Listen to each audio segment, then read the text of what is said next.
प्रत्येकाला 50 मित्र असतील.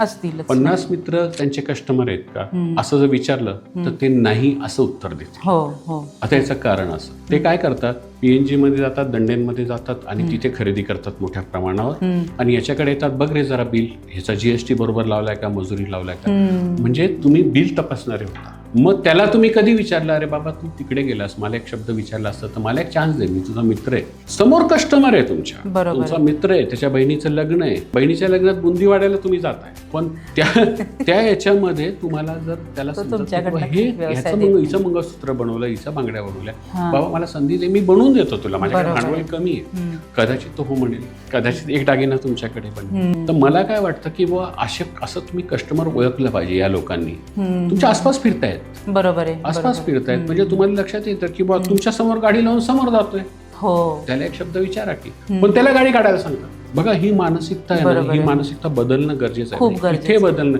त्याला गाडी लावू द्या इथे, पण सर या इकडे चहा प्यायला असं म्हटलं तर काय होईल, काय होणार नाही. तर ह्या लोकांचा प्रॉब्लेम, जेवढी दुकानं छोटी तेवढी मानसिकता छोटी असं म्हणायला लागेल का, तर हो त्याचं उत्तर आहे. तर आपल्याला दुकान जरी छोटं असलं तरी आपलं मन मोठं ठेवलं पाहिजे. तुम्ही त्याला येऊ दे, लावू दे गाडी, लावा सर, काय हरकत. तो दुसरीकडे गेला पण उद्या तुमच्याकडे, कदाचित त्याला लाज वाटून तो तुमच्याकडे काहीतरी. नक्कीच.